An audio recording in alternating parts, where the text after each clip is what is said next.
En 1993, el profesor Philip Johnson de la Universidad de California en Berkeley invitó a un grupo de científicos y filósofos a una pequeña población playera en la costa central de California. Procedían de centros académicos principales, incluyendo Cambridge, Múnich y la Universidad de Chicago, para cuestionar una idea que había dominado la ciencia durante 150 años. Creo que Pájaro Dunes representó un punto de inflexión para muchos de nosotros. Individualmente todos teníamos interrogantes acerca de la teoría evolucionista, pero cuando nos reunimos cada uno trajo algo propio a la mesa y de repente todos vislumbramos una nueva manera de contemplar la vida que ninguno habíamos visto antes por separado. Por mi parte diría que este fue un intenso periodo de mi vida. Parecía que había algo mucho más intelectualmente satisfactorio que el punto de vista que había mantenido hasta entonces. En retrospectiva, creo que esto me motivó para examinar la evidencia y ver a dónde yo creía que conducía. Vi que esto era más grande que cualquier persona o disciplina, y fue el inicio de una comunidad de científicos dispuestos a afrontar el misterio fundamental del origen de la vida.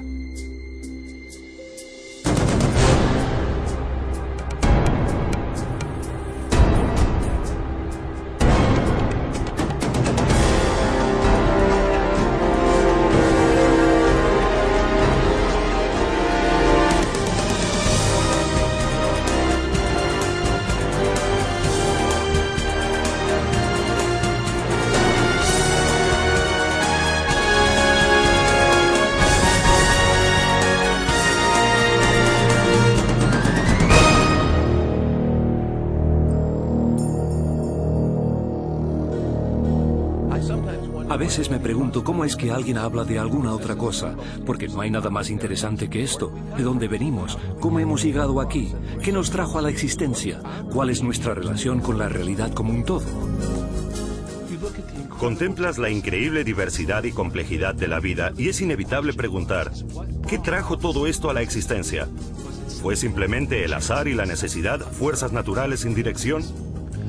¿O hay algo más? ¿Hay un propósito, un plan, un designio? ¿El designio de una causa inteligente? Creo que esta es la pregunta fundamental.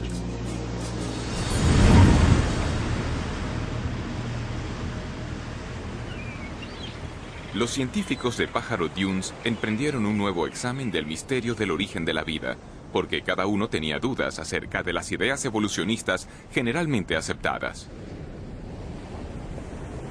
Entre ellos, el bioquímico Michael Behe cuestionaba cómo unos procesos naturales habrían ensamblado las intrincadas estructuras de las células vivas. Dean Kenyon era un biólogo evolucionista que ya no creía que la química, por sí sola, pudiera explicar el origen de la vida en la Tierra. Y Stephen Meyer, Paul Nelson y William Dembski buscaban un nuevo enfoque que pudiera explicar el origen de la información genética codificada en los organismos vivos.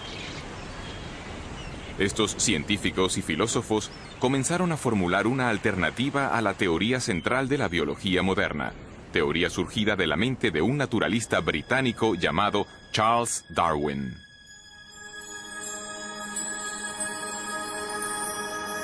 En 1831, Darwin, que a la sazón tenía 22 años, se incorporó a una expedición de exploración de 5 años organizada por el Imperio Británico.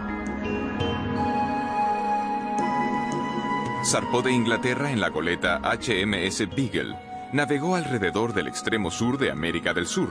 Luego se dirigió rumbo al norte, hacia una cadena de islas volcánicas en el Pacífico, las Islas Galápagos.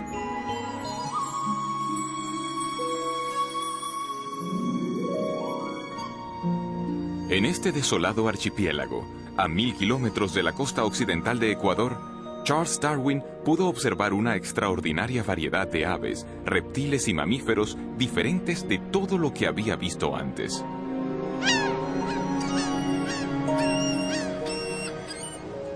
Durante más de un mes, Darwin estudió la vida vegetal y animal, tomó abundantes notas y recogió especímenes. Luego, partió para no volver jamás. Durante 25 años desarrolló una teoría que explicaba el origen de las diversas formas de vida sobre la Tierra. En 1859, Darwin publicó un libro titulado Sobre el origen de las especies. Su impacto sobre la ciencia y a la larga sobre toda la cultura occidental fue espectacular. Darwin argumentó que toda la vida era producto de unas fuerzas naturales sin dirección alguna, el tiempo, el azar y un proceso que él designó como selección natural. Durante 2500 años antes de Darwin, la mayoría de los científicos y filósofos destacados, personas como Platón, Newton o Kepler, habían contemplado el mundo como resultado de alguna clase de designio o plan. Pero con la idea de la selección natural de Darwin, se da un giro radical y se pone en movimiento un verdadero cambio en la filosofía científica. Darwin no fue el primer científico en proponer una teoría de la evolución, pero sí fue el primero en proponer un mecanismo naturalista plausible que podía producir un cambio biológico a lo largo de inmensos periodos de tiempo. Para comprender cómo actúa la selección natural, consideremos las poblaciones de pinzones que Darwin encontró en las Islas Galápagos. 13 especies de pinzones habitan en las Islas Galápagos y varían sutilmente por lo que respecta a tamaño corporal y a la forma del pico. Darwin volvió a Inglaterra con 9 especies diferentes de estos pájaros. Según la teoría darwinista contemporánea, las diferencias en los tamaños y en las formas de los picos de los pájaros son el resultado directo de la selección natural. Un ejemplo que se cita a menudo es el de especies de pinzones granívoros.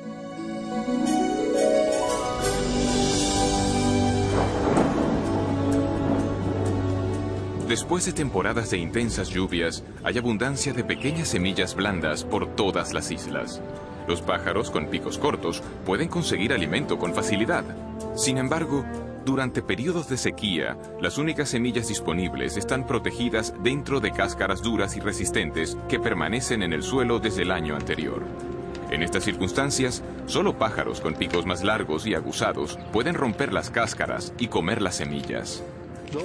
Los pájaros con picos más largos sobreviven porque pueden alcanzar el alimento, mientras que otros pájaros no pueden. Así, el pico largo les confiere en este caso lo que los biólogos ahora llaman una ventaja funcional. Desafortunadamente, los pinzones con picos más pequeños mueren de hambre por no poder alcanzar el alimento. Si las condiciones de sequía persisten, el medio causa un cambio en los rasgos de toda la población de pinzones. Con el paso del tiempo, los picos largos pasan a sucesivas generaciones porque estos picos capacitan a los pájaros para sobrevivir. La selección natural era una idea convincente. Las variaciones físicas que resultaban ventajosas eran heredadas por generaciones sucesivas. Por medio de este proceso se alteraban las poblaciones y, con el paso del tiempo, surgirían organismos fundamentalmente diferentes, sin ninguna clase de dirección inteligente. Darwin quería explicarlo todo en la historia de la vida en términos de procesos naturales, no inteligentes, carentes de designio. Y cuando buscó una explicación, lo que encontró fue que un proceso que podía observar en las poblaciones domesticadas también funciona en el ambiente natural.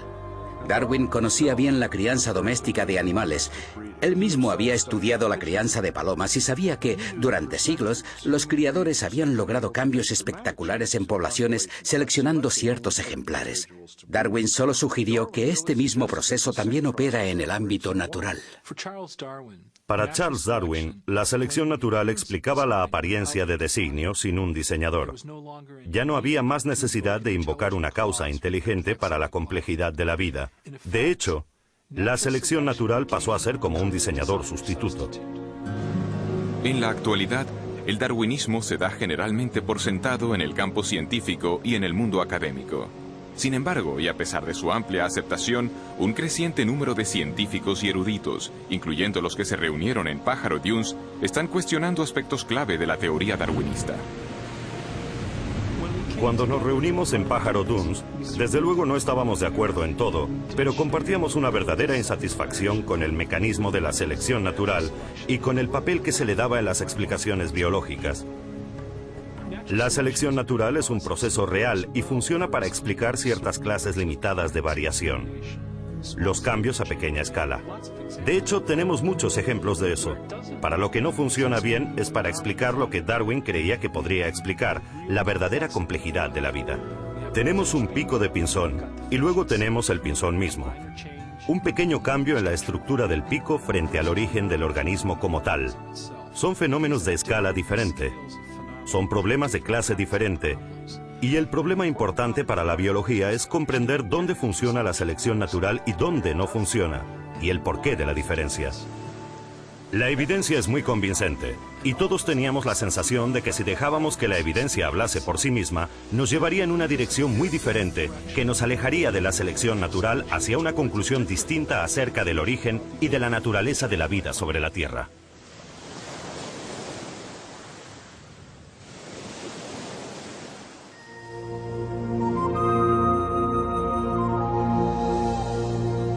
La selección natural actúa solo aprovechando pequeñas variaciones sucesivas.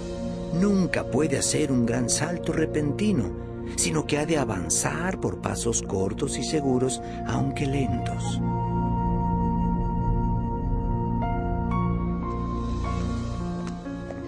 Es realmente interesante observar que cuanto más sabemos acerca de la vida y acerca de la biología, tantos más problemas tiene el darwinismo y tanto más evidente se hace el designio.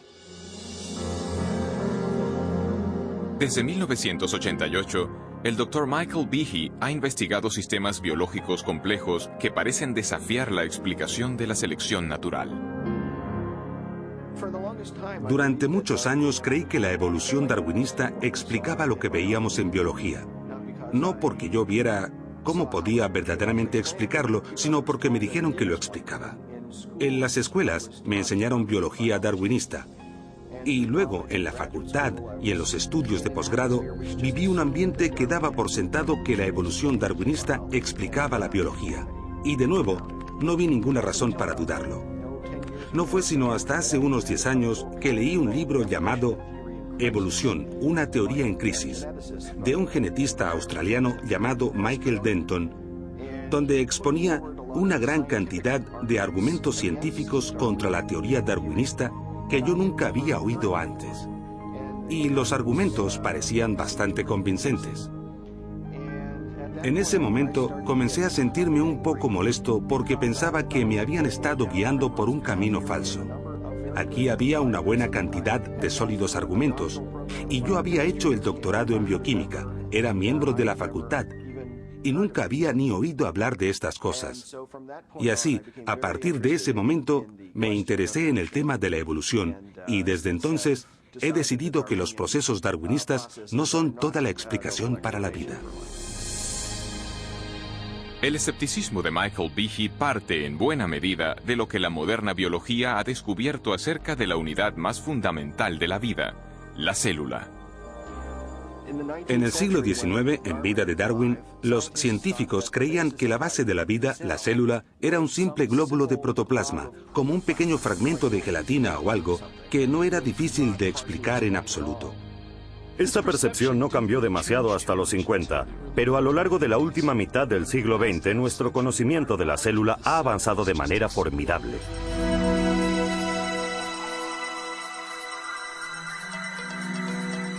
En la actualidad, los potentes instrumentales revelan unos complejos mundos microscópicos. Mundos tan diminutos que un solo dedal lleno de un cultivo líquido puede contener más de 4.000 millones de bacterias unicelulares, cada una de ellas repleta de circuitos, instrucciones de ensamblaje y máquinas miniaturizadas, de tal complejidad que Charles Darwin jamás pudo haberse imaginado. En la misma base de la vida, donde las moléculas y las células realizan su función, hemos descubierto máquinas, literalmente máquinas moleculares. Hay diminutos camiones moleculares que transportan suministros de una parte a otra de la célula. Hay máquinas que capturan la energía de la luz solar y la transforman en energía utilizable. Hay tantas máquinas moleculares en el cuerpo humano como funciones realiza. De modo que cuando uno piensa en el oído, la vista, el olfato, el gusto, el tacto, la coagulación de la sangre, la acción respiratoria, la respuesta inmunológica, todo esto exige una multitud de máquinas. Cuando contemplamos estas máquinas nos preguntamos ¿de dónde vienen? Y la respuesta rutinaria, la evolución darwinista, desde mi punto de vista, es sumamente inadecuada. A principios de los 90, en una serie de conferencias científicas, Behe comenzó a compartir sus dudas acerca de la capacidad de la selección natural para construir máquinas moleculares complejas. Una de las máquinas en particular le atrajo la atención. Recuerdo la primera vez que miré un libro de texto de bioquímica y vi un dibujo de algo que se llamaba el flagelo bacteriano, con todas sus piezas en toda su gloria. Tenía una región de propulsión y codo, el eje rotor y el motor. Y contemplé aquello y me dije, esto es un motor fuera de borda, esto ha sido diseñado, esto no es un ensamblaje de piezas al azar. La reacción de Behe no fue sorprendente, porque cada uno de los motores moleculares que impulsan a las bacterias en el seno de un líquido depende de un sistema de piezas mecánicas intrincadamente dispuestas. Estas piezas aparecen claras cuando se amplían porciones de una célula 50.000 veces. Los bioquímicos han empleado micrografías electrónicas como esta para identificar las piezas y la estructura tridimensional del motor del flagelo.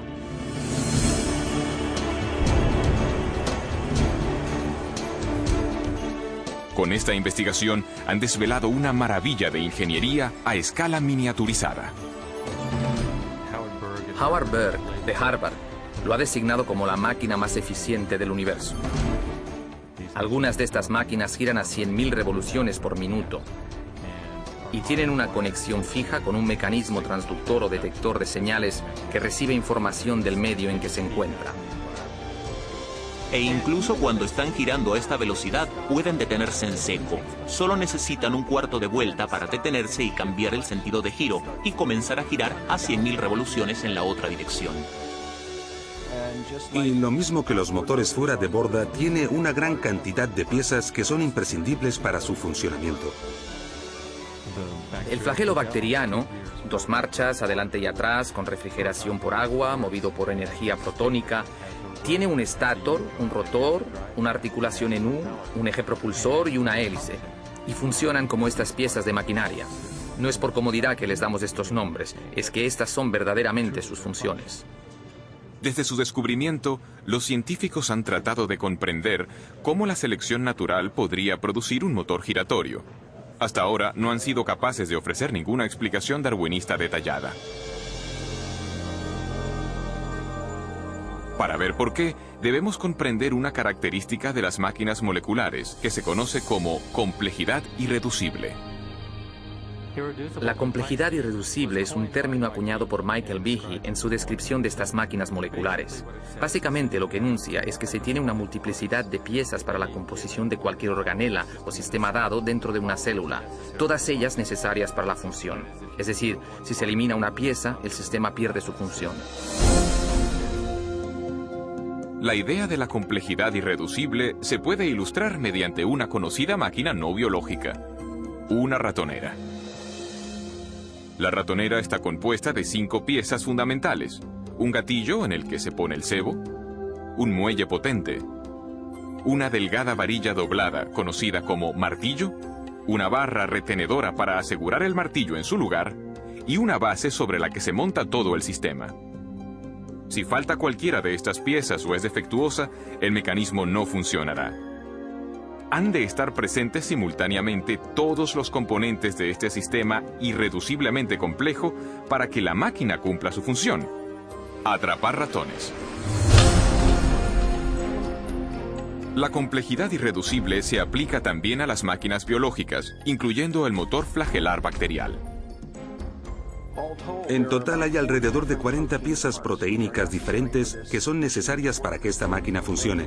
Y si falta cualquiera de estas piezas, entonces o bien obtendremos un flagelo que no funciona debido a que le falta el codo o el eje de transmisión o lo que sea, o bien ni siquiera se montará dentro de la célula. En términos evolutivos, tenemos que poder explicar cómo se puede construir este sistema de forma gradual cuando no hay función hasta que se tienen todas estas piezas en su sitio.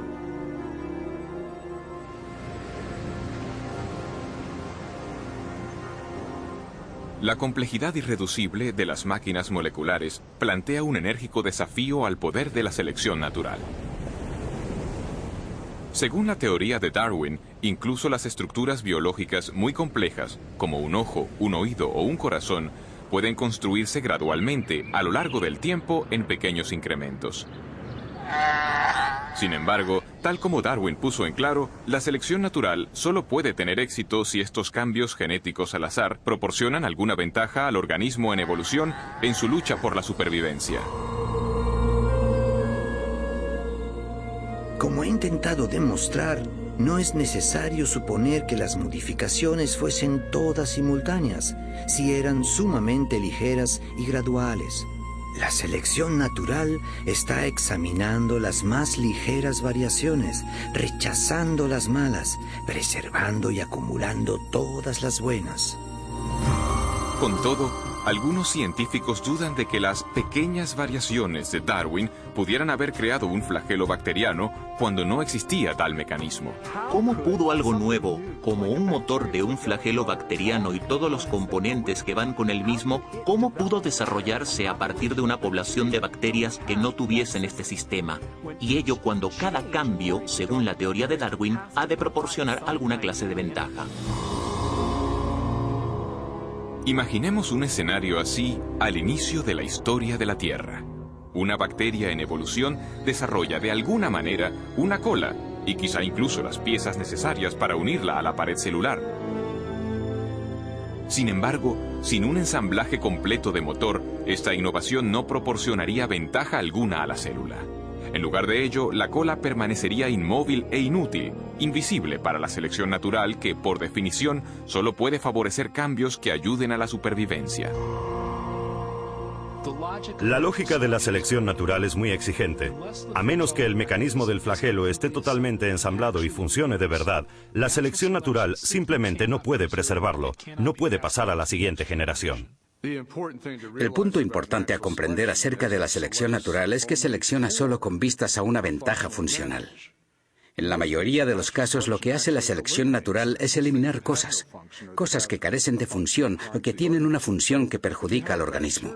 De modo que si se tuviese una bacteria con una cola que no funciona como flagelo, lo más probable es que la selección natural la eliminase. La única manera en que un flagelo sea seleccionado es que el flagelo funcione, y esto significa que todas las piezas del motor han de estar en su sitio para empezar.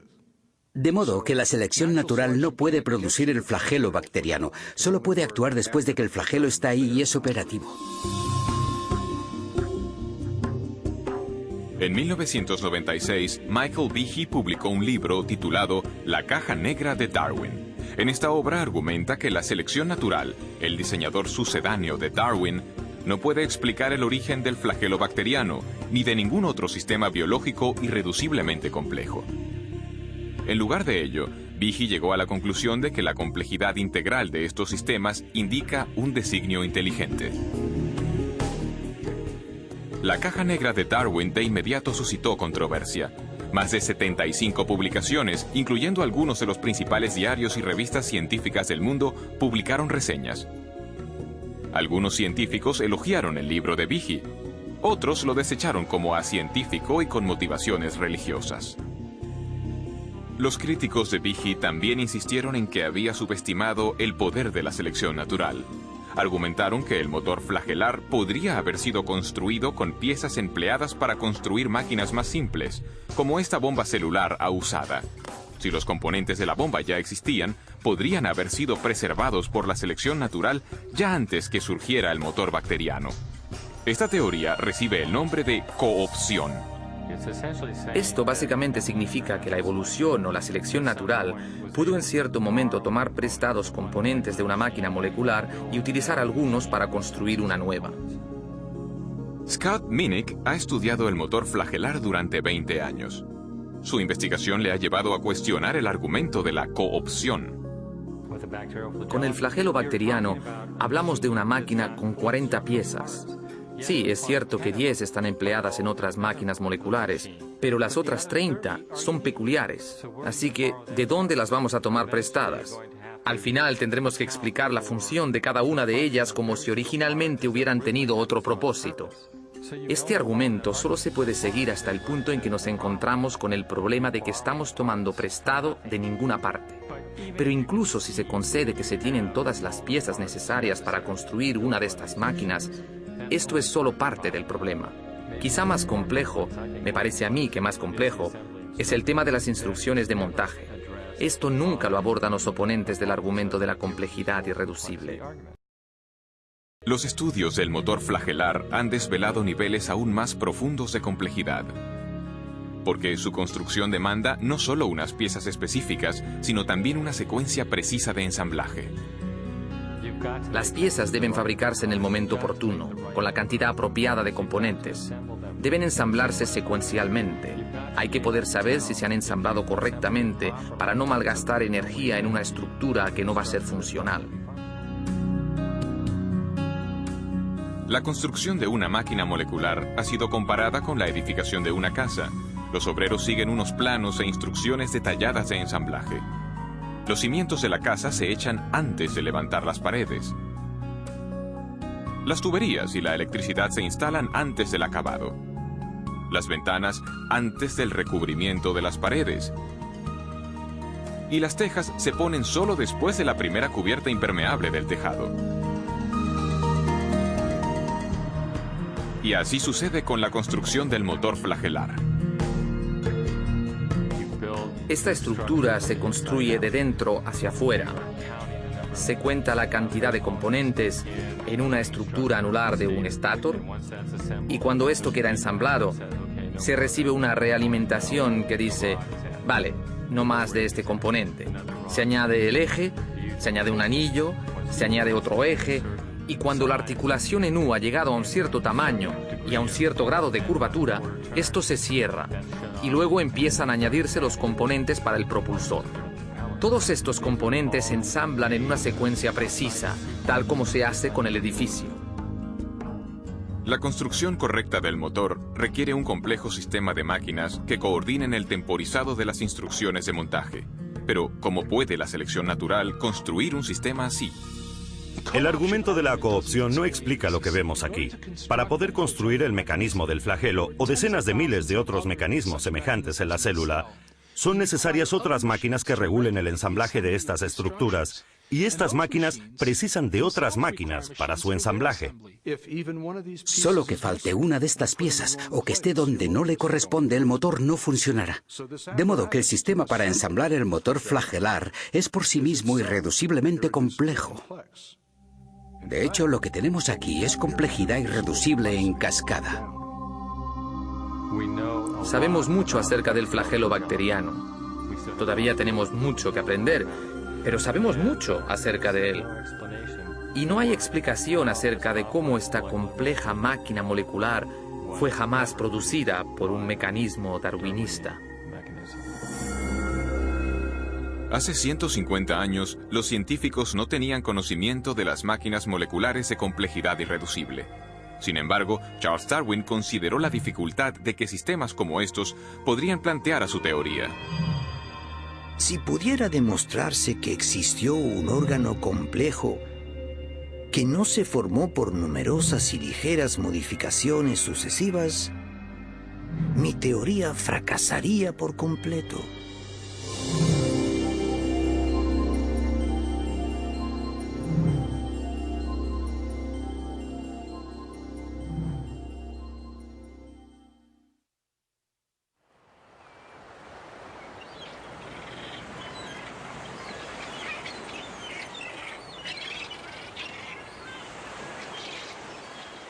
En biología, de hecho, hay dos grandes interrogantes. ¿Cómo se consiguen nuevas formas vivientes con nuevas estructuras como alas y ojos a partir de vida que ya existe? Y segundo, ¿cómo se originó la vida en la Tierra por primera vez?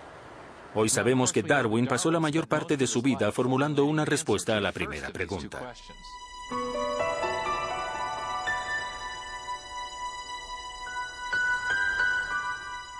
Charles Darwin comparaba la historia de la vida en la Tierra con un gran árbol con ramas.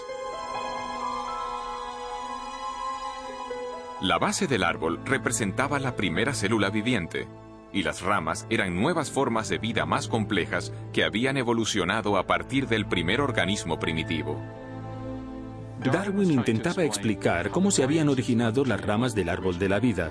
Intentaba mostrar cómo la selección natural pudo haber modificado los organismos existentes para producir la gran diversidad de vida vegetal y animal que llena hoy la Tierra. Pero cuando se trataba de la base del árbol, que representa el origen de la vida primera, de la primera célula viva, Darwin tenía muy poco que decir. De hecho, en el origen de las especies ni siquiera trató la cuestión de cómo la vida pudo haberse originado de la materia no viviente. Las únicas pistas que tenemos de las opiniones de Darwin acerca de esta cuestión aparecen en una carta que envió a un colega llamado Joseph Hooker.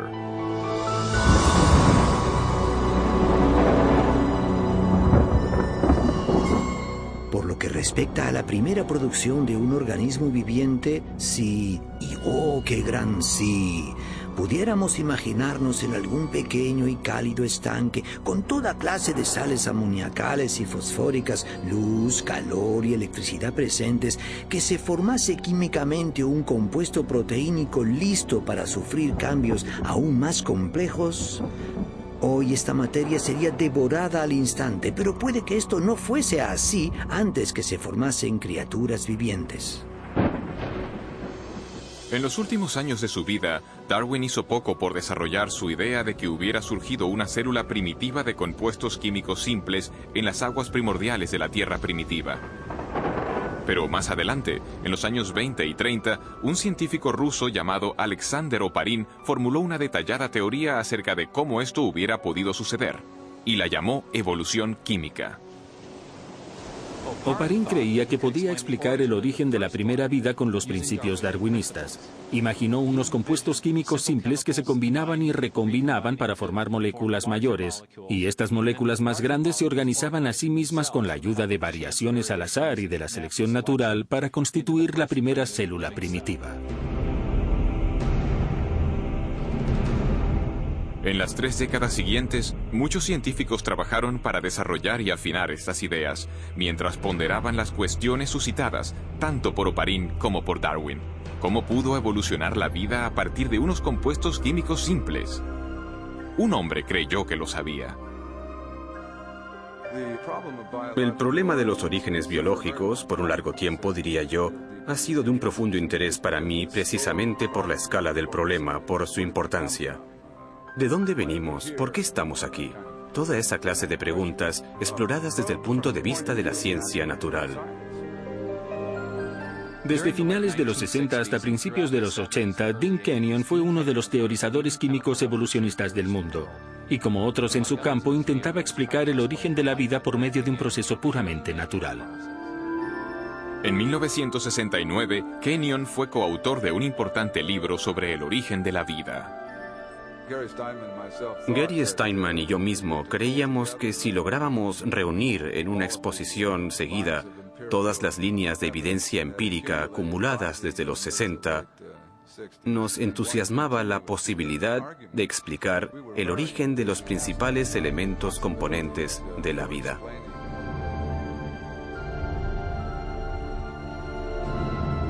A pesar de su optimismo, Kenyon se enfrentaba con un problema importante.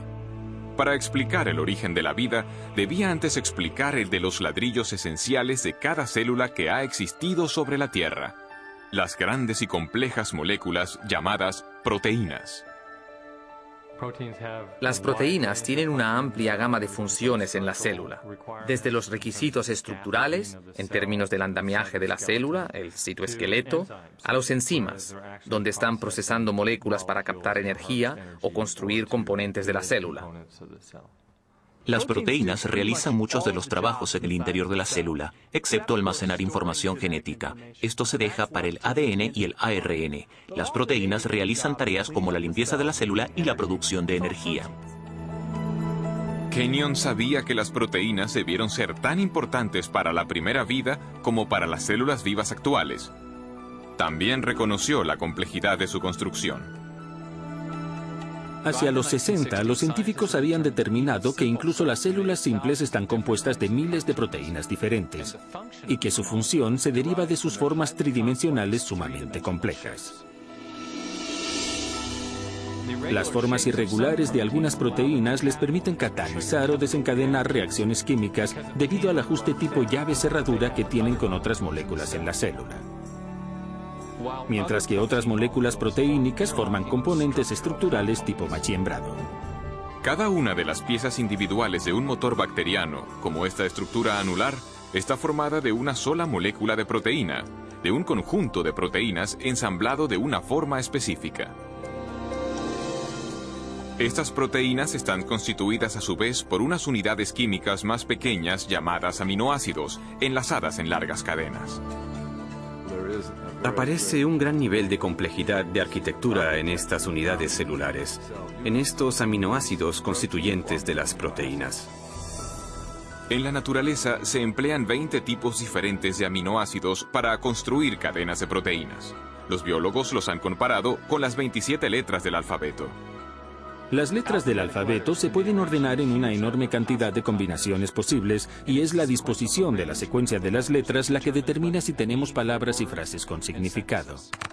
Si las letras están bien colocadas se obtiene un texto con sentido, pero si no se ordenan de forma correcta se obtiene una jerigonza. El mismo principio sirve para los aminoácidos y las proteínas. Hay al menos 30.000 tipos distintos de proteínas, cada una a partir de una combinación diferente de los mismos 20 aminoácidos. Estos están ordenados, como letras, para formar cadenas de a menudo cientos de unidades. Si los aminoácidos son secuenciados correctamente, la cadena se doblará para formar una proteína funcional.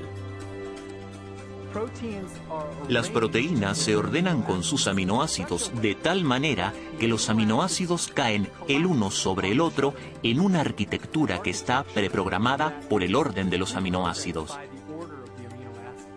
Se dobla formando una estructura específica y esa estructura puede realizar una determinada función. De modo que todas las proteínas en una célula tienen una forma tridimensional basada en la secuencia de los aminoácidos en la cadena. Esta disposición es crítica, porque si los aminoácidos están secuenciados de manera incorrecta, se forma una cadena inútil, y en vez de doblarse para formar una proteína, será destruida dentro de la célula. Las proteínas, como lenguajes escritos o códigos de computadora, poseen un elevado grado de especificidad. La función del todo depende de la disposición precisa de las partes individuales. Pero, ¿qué es lo que produce el secuenciado preciso de los aminoácidos que da lugar a las formas y funciones específicas de las proteínas? Durante los 50 y 60, los descubrimientos acerca de las estructuras de las proteínas obligaron a los biólogos a hacer frente a este misterio. Dean Kenyon creía que lo podría solucionar. En su libro Predestinación bioquímica, Kenyon y su coautor Gary Steinman propusieron una sugerente teoría. Kenyon escribió: la vida pudo haber estado bioquímicamente predestinada por las propiedades de atracción que existen entre sus componentes químicos, en particular entre los aminoácidos en las proteínas. Cuando apareció Predestinación bioquímica, mi coautor y yo estábamos totalmente convencidos de que teníamos una explicación científica para los orígenes. Kenyon propuso que las propiedades químicas de los aminoácidos hacían que fuesen atraídos entre sí para formar las largas cadenas que llegaron a ser las primeras proteínas, los componentes más importantes de la célula viva. O sea que la vida era inevitable, predestinada por nada más que la química. Muchos científicos abrazaron las ideas de Kenyon, y durante los siguientes 20 años, Predestinación bioquímica se convirtió en un bestseller sobre la teoría de la evolución química. Pero 5 años después de la publicación del libro, Kenyon comenzó a dudar de la credibilidad de su propia teoría. Fue durante este periodo de tiempo que se manifestaron mis dudas acerca de ciertos aspectos del pensamiento evolucionista al entrar en contacto con un sólido contraargumento que me planteó uno de mis estudiantes. Y yo no pude refutar ese contraargumento.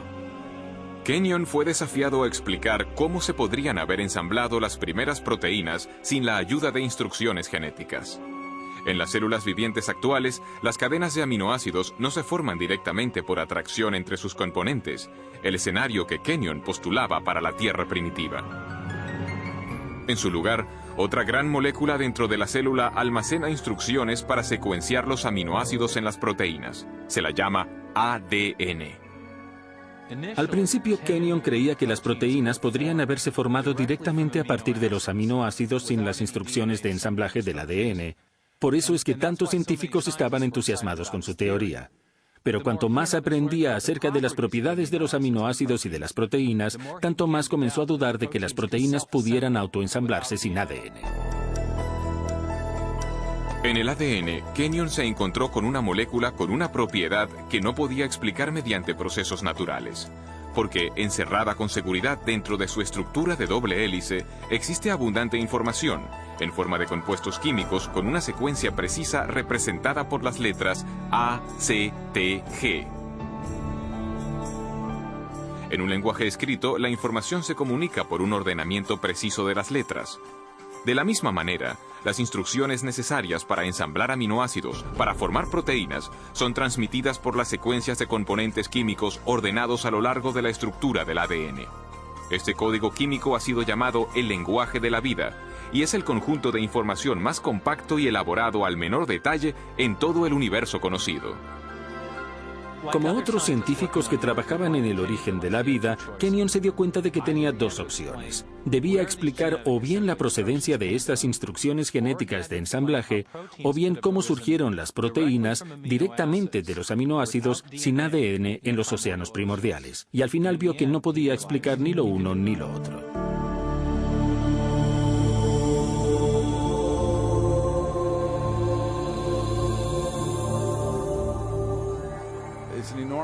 Es un enorme problema cómo hubiera podido reunirse en un diminuto volumen submicroscópico del océano primitivo todos los cientos de diferentes componentes moleculares que se necesitarían para establecer un ciclo de autorreplicación. Y así fue como mis dudas acerca de si los aminoácidos podrían ordenarse a sí mismos en secuencias biológicas con significado, sin la presencia de un material genético preexistente, llegaron, para mí, a un punto intelectual decisivo hacia el final de la década de los 70. Mientras Kenyon reevaluaba su teoría, nuevos descubrimientos bioquímicos debilitaron más aún su convicción de que los aminoácidos se organizaran ellos solos para formar proteínas. Cuanto más efectuaba mis propios estudios, incluyendo un periodo en el Centro de Investigaciones Ames de la NASA, tanto más evidente se hacía que había múltiples dificultades con la explicación de la evolución química. Y el posterior trabajo experimental demostró que los aminoácidos no tienen la capacidad de ordenarse a sí mismos para formar ninguna secuencia biológica con significado. Enfrentado a crecientes dificultades con su propia teoría y a un creciente cuerpo de datos científicos acerca de la importancia del ADN, Kenyon se vio forzado a hacer frente a la absoluta necesidad de la información genética. Cada vez más pensaba en la alternativa que se presentaba en la crítica y en el enorme problema que todos los que trabajamos en este campo habíamos descuidado de afrontar, el problema del origen de la información genética misma. Entonces tuve que reexaminar toda mi posición tocante a los orígenes. Para Dean Kenyon, un nuevo interrogante llegó a ser el foco de su investigación en búsqueda del origen de la vida. ¿Cuál era la fuente de la información biológica en el ADN? Si se podía llegar al origen de los mensajes codificados dentro de la maquinaria viviente, entonces habríamos dado con algo intelectualmente mucho más satisfactorio que esta teoría de evolución química. Kenyon se daba cuenta de que las alternativas se iban reduciendo. Para la década de los 70, la mayoría de los investigadores rechazaba la idea de que la información necesaria para construir la primera célula se produjera por el mero azar.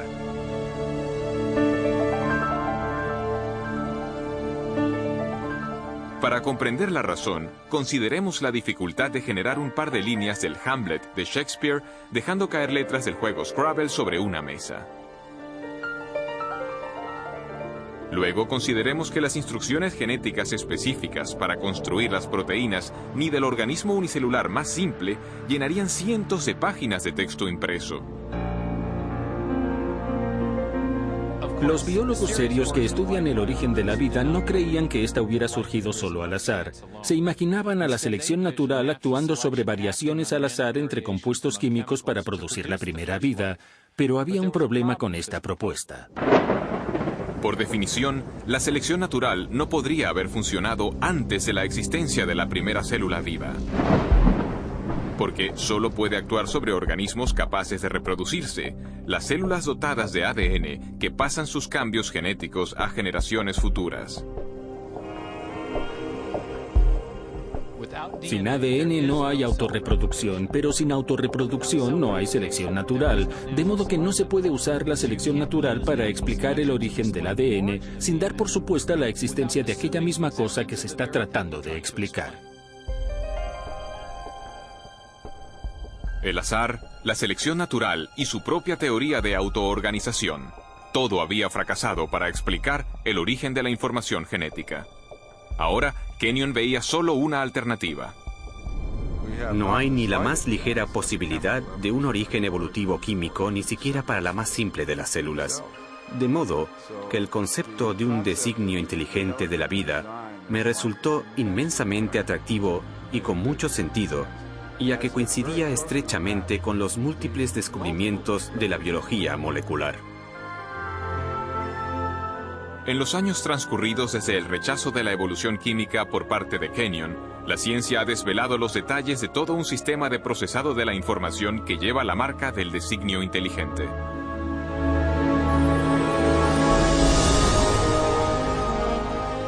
Con animación por computadora podemos entrar en la célula para ver este asombroso sistema en acción.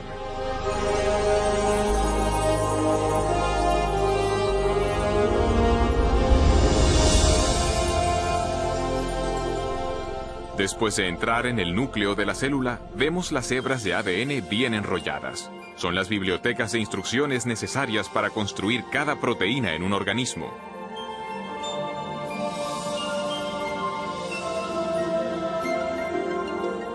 En un proceso conocido como transcripción, una máquina molecular desenrolla primero una sección de la hélice del ADN para exponer las instrucciones genéticas necesarias para ensamblar una molécula específica de proteína. Otra máquina copia luego estas instrucciones para formar una molécula llamada ARN mensajero.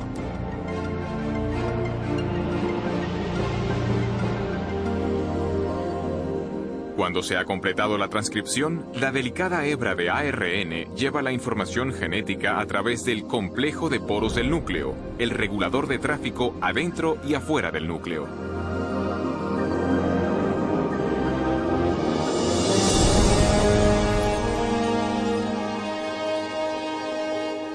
La hebra de ARN mensajero se dirige a una fábrica molecular en dos partes llamada ribosoma.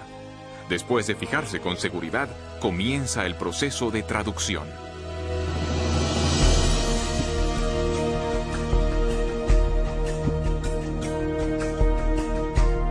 Dentro del ribosoma, una cadena de montaje molecular ensambla una cadena de aminoácidos secuenciada de una manera específica. Estos aminoácidos son transportados desde otras partes de la célula y luego son ensamblados en cadenas a menudo de cientos de unidades de longitud. Su orden de secuencia determina la clase de proteína manufacturada.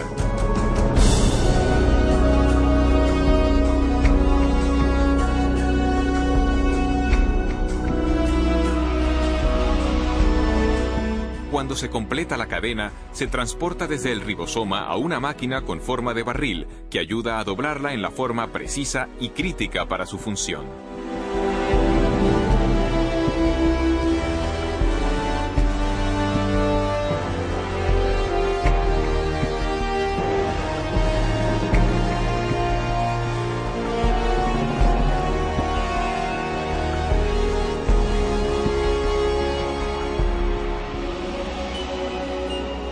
Después que la cadena queda doblada como proteína, es liberada y conducida por otra máquina molecular al lugar exacto donde se la necesita. Uno se queda totalmente asombrado al percibir a esta escala de tamaño un aparato tan finamente ajustado. Un dispositivo que lleva el sello de un diseño y producción inteligentes. Y tenemos los detalles de un inmenso y complejo ámbito molecular de procesado de información genética. Y es precisamente en este nuevo campo de la genética molecular que vemos la evidencia más convincente de designio en la Tierra.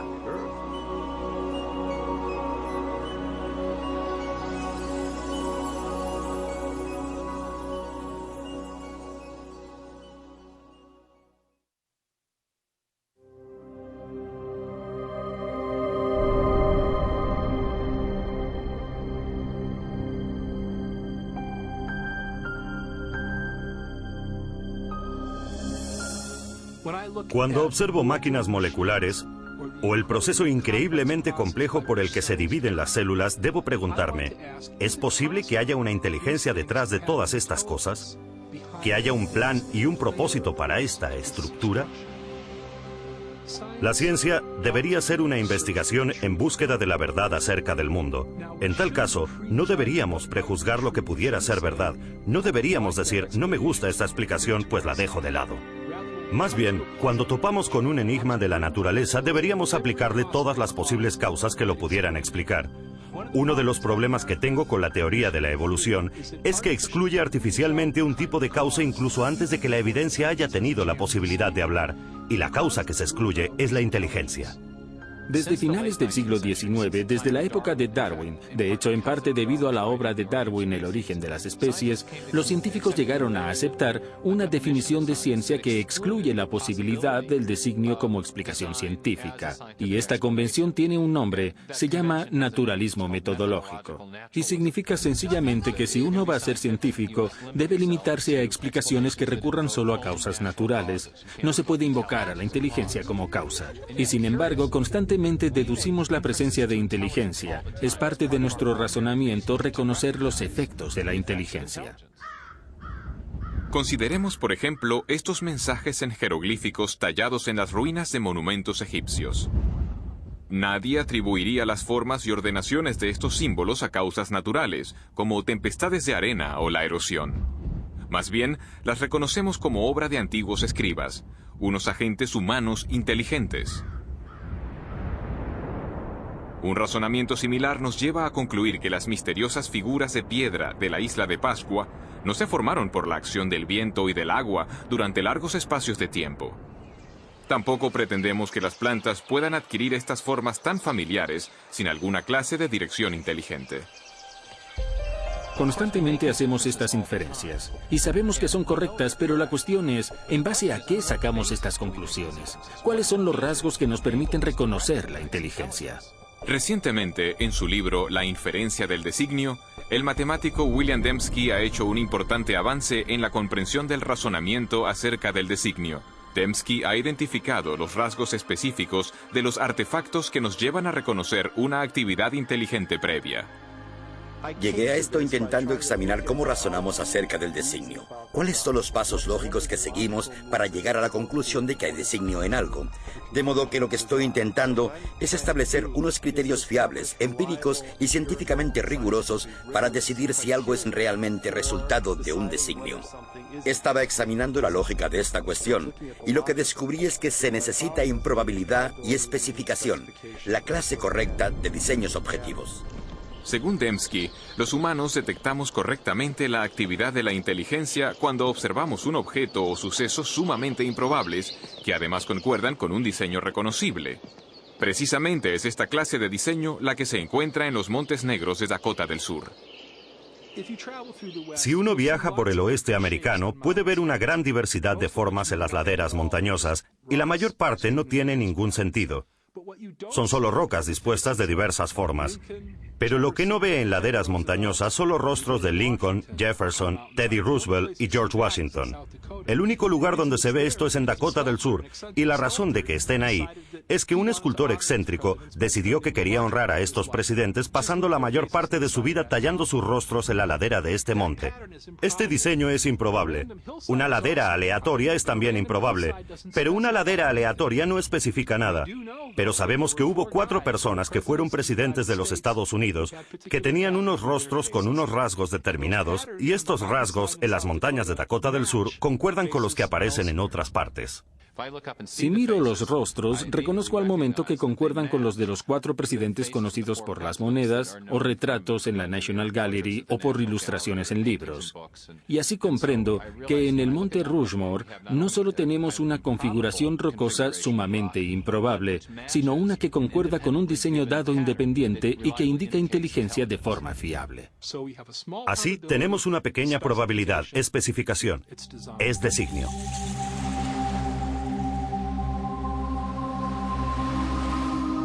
En una playa, otro diseño improbable escrito en la arena ilustra cómo detectamos el designio. Nadie inferiría que este mensaje fue escrito por el movimiento de las mareas. Al contrario, por las características de este diseño, identificamos las palabras como producto de la inteligencia. Este ordenamiento improbable también se ajusta a un diseño dado independientemente, esto es, las formas de las letras que reconocemos del alfabeto latino y las palabras que conocemos del vocabulario inglés. Y de este modo es la improbabilidad de esta disposición, junto al hecho de que se ajusta a una pauta dada independientemente, lo que lleva a la conciencia de que hay un designio.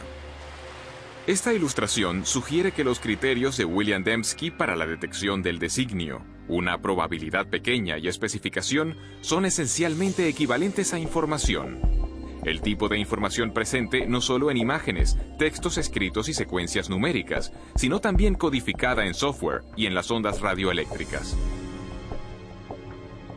La capacidad de detectar información en transmisiones electromagnéticas ha posibilitado una singular búsqueda de inteligencia. Durante más de 3 décadas, astrónomos del programa SETI, Búsqueda de Inteligencia Extraterrestre, han rastreado señales de radio del espacio exterior para intentar descubrir pautas llenas de información. Normalmente, los radiotelescopios reciben ruido aleatorio o señales repetitivas producidas de modo natural por estrellas, galaxias y otros cuerpos celestes. Pero los astrónomos reconocen que si llegan a identificar una señal portadora de información, esto confirmaría la existencia de vida inteligente más allá de la Tierra. Algunos han especulado que una civilización extraterrestre podría haberse intentado comunicar transmitiendo mensajes en el lenguaje universal de las matemáticas, quizá mediante una pauta reconocible, como una serie de números primos. Esto no se obtendría por azar. Se necesitaría complejidad o improbabilidad, muchísimos números primos y una pauta. Tendría que ser justo la pauta adecuada, no la que uno imponga, sino una que esté ahí objetivamente. Hasta hoy, el SETI ha fracasado en su intento de descubrir cualquier pauta o información que pudiera indicar una inteligencia en una galaxia lejana. Pero en otro universo, mucho más cercano a nosotros, los científicos han descubierto una gran riqueza de información dentro del núcleo de la célula viva. El ADN posee una estructura ideal para ser soporte de información. En las A's, T's, C's y G's, las bases de la doble hélice del ADN, hay capacidad para almacenar una prodigiosa cantidad de información. De hecho, no hay entidad en todo el universo conocido que almacene y transmita más información y de una manera más eficiente que la molécula de ADN. Una secuencia completa de ADN humano tiene 3.000 millones de caracteres individuales. El análisis de las zonas de codificación de la molécula del ADN muestra que sus caracteres químicos tienen un orden específico que les permite comunicar instrucciones o información detalladas, muy parecido a letras en una frase o a dígitos binarios en un código de computadora. Bill Gates dijo que el ADN es como un programa de computadora, pero más complejo que cualquiera que hayamos podido desarrollar. Y si lo pensamos siquiera por un minuto, resulta una observación de lo más sugerente. Porque sabemos que Bill Gates no emplea el viento, ni la erosión, ni generadores de números aleatorios para crear su software. Él emplea ingenieros inteligentes, ingenieros de sistemas computacionales. Así, todo lo que sabemos en nuestra experiencia sugiere que los sistemas ricos en información surgen del designio inteligente. Pero ¿qué hacemos del hecho de que hay información en la vida, en cada célula viva de cada organismo vivo? Este es el misterio fundamental. ¿De dónde procede esta información? Durante los últimos 15 años, el filósofo y científico Stephen Meyer ha estado trabajando para dar respuesta a esta pregunta. Meyer ha desarrollado un argumento para demostrar que el designio inteligente proporciona la mejor explicación para el origen de la información necesaria para construir la primera célula viva. Forma parte de nuestra base de conocimiento que los agentes inteligentes pueden producir sistemas ricos en información. De modo que este argumento no se basa en lo que no sabemos, sino que se basa en lo que sí sabemos acerca de la estructura de causa y efecto del mundo. Hoy en día sabemos que no hay explicación naturalista, que no existe ninguna causa natural que produzca información. Ni la selección natural, ni procesos de autoorganización, ni el puro azar. Pero sí que sabemos de una causa capaz de producir la información, y es la inteligencia. Así que cuando alguien infiere designio por la presencia de información en el ADN, de hecho, está haciendo lo que en las ciencias históricas se denomina una inferencia hacia la mejor explicación. De modo que cuando encontramos un sistema rico en información en la célula, concretamente en la molécula de ADN, podemos inferir que una inteligencia entró en juego en su origen, incluso aunque no estuviéramos allí para observar el origen del sistema. El trabajo de Meyer sobre el origen de la información genética forma ahora parte de un creciente alegato científico en favor del designio, surgido de una reunión de científicos y filósofos en la costa central de California en 1993. Su objetivo era reexaminar una idea que había dominado la biología durante más de un siglo. Durante el proceso concibieron una teoría que se ha conocido como designio inteligente. Para mí, la gran promesa del designio es que nos da un nuevo instrumento y una explicación que pertenecen al conjunto de instrumentos de la ciencia. Las causas inteligentes son reales, dejan evidencia de su existencia. Y una ciencia sana es una ciencia que busca la verdad y que deja que la evidencia hable por sí misma. El argumento a favor del designio inteligente se basa en una observación de los hechos. Ahora bien, esta es mi definición de buena ciencia. Es observación de los hechos. Y cuando se observan los hechos, como lo hizo Michael Behe, ¿qué es lo que se observa? Se observa este increíble diseño de complejidad interrelacionada. Y la forma como llegamos a la conclusión de un designio inteligente para el flagelo bacteriano es la misma que para un motor fuera de borda. En el fuera de borda vemos cómo las piezas interactúan y sabemos que esto lo hizo alguien. El razonamiento es el mismo para las máquinas biológicas, de modo que la idea del designio inteligente es totalmente científica. Desde luego, puede que tenga implicaciones religiosas, pero no depende de premisas religiosas. Cuando observo la evidencia objetivamente, sin excluir la posibilidad de designio, sencillamente el designio se destaca como la explicación más probable. Y por eso creo que es la correcta. Creo que el designio vuelve a estar sobre la mesa. Estos sistemas no pueden explicarse por ley natural. Y si buscamos la verdad y realmente están diseñados, si hay que ser ingenieros de sistemas para comprenderlos, entonces, ¿cuál es el problema? Uno va a donde los datos le llevan. Y las implicaciones, sí, claro, tienen profundas implicaciones metafísicas, pero si es así, que así sea. Por tanto, es una idea impactante que el universo sea racional y comprensible, con la rúbrica de una inteligencia suprema que ha querido que este mundo sea comprendido. Y es algo que garantiza el programa de la ciencia, porque entonces uno puede contemplar el mundo y el mundo tendrá sentido. Si todo fuese simplemente un conjunto caótico, no habría motivo para esperar racionalidad ahí. Pero si realmente es el producto de una mente, entonces uno puede investigar y la ciencia se convierte en ese maravilloso proyecto de resolver el rompecabezas donde uno puede esperar encontrar racionalidad, belleza y comprensibilidad justo en el fundamento mismo de las cosas. Hace 150 años, Charles Darwin transformó la ciencia con su teoría de la selección natural. En la actualidad, esta teoría se enfrenta a un reto formidable. El designio inteligente ha suscitado un intenso debate acerca del origen de la vida sobre la Tierra. Y para un creciente número de científicos, representa un paradigma. Una idea con el poder de, una vez más, redefinir los fundamentos del pensamiento científico. Durante el siglo XIX, los científicos creían que había dos entidades fundamentales, la materia y la energía. Pero al entrar en el siglo XXI tenemos una tercera entidad fundamental que la ciencia ha tenido que reconocer, y es la información. Y con la biología de la edad de la información crece la sospecha de que lo que estamos viendo en la molécula de ADN es realmente un artefacto de la mente, un artefacto de la inteligencia, algo que solo puede explicarse como producto de un designio inteligente.